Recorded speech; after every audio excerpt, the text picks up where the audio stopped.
Bismillah, atëherë një përshkrim të shkurtër pra mësimit që morëm herën e kaluar.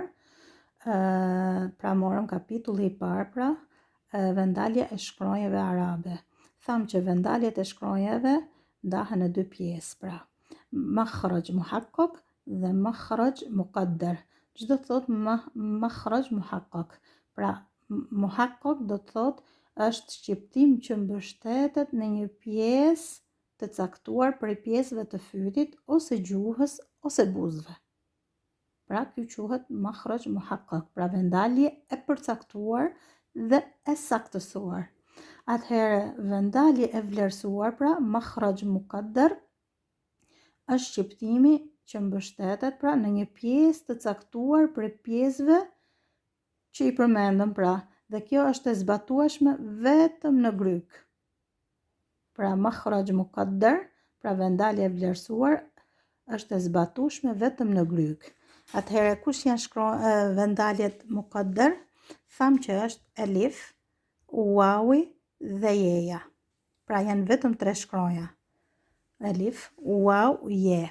Pra elifi motra është I zhveshur nga haraketet dhe shkronja para saj është me fetha.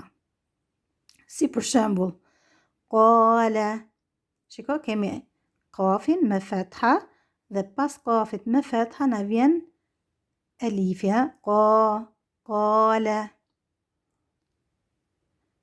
Atëherë shkojmë tek wawi, e cila edhe wawi gjithashtu pra është I zhveshur nga haraketet dhe wawi me sukun pra vjen wawi me sukun dhe para wawit pra vjen dhamme, si për shembull yaqul.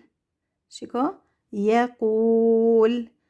Pra vjen wawi që tham është I zhveshur nga haraketet dhe pas wawit kemi kafin me dhamme, pra shoqëruesja, pra elifi është me sukun pra dhe domethënë para saj kemi fetha, kurse wawi është I zhveshur pra gjithashtu dhe para saj shkronja është me dhamme. Atëherë shkojmë tek jeja. Edhe jeja gjithashtu është e zhveshur motra nga haraketet dhe domethënë vjen pra me sukun dhe shkronja para saj pra vjen me kesra. Vjen me kesra, si për shembull qila. Shiko, jeja është e zhveshur dhe para saj kemi kesra. Pra elifit I shoqërohet fetha, wawit I shoqërohet dhammja dhe jes I shoqërohet kesra.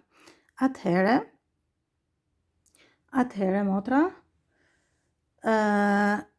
si janë vendaljet pra, si që kam sjell aty, tek grupi pra vendaljet e shkronjave, domethënë tek elifi gjuha pra rrin e shtrirë, pra nuk ka ngritje, kurse tek wawi atëherë buzët formohen pra rrumbullakohen pra zjaten kur del domethënë wawi dhe pjesa e fundit e gjuhës pra ngritet pak. Pra tek elifi nuk u ngrinte, pra ishte drejt, tek wawi ngritet pak dhe tek jeja pjesa e gjuhës, domethënë mesi I gjuhës pra ngritet. Tek shkronja je, mesi I gjuhës ngritet. Allahu ju rujt, inshallah. Është e dobishme.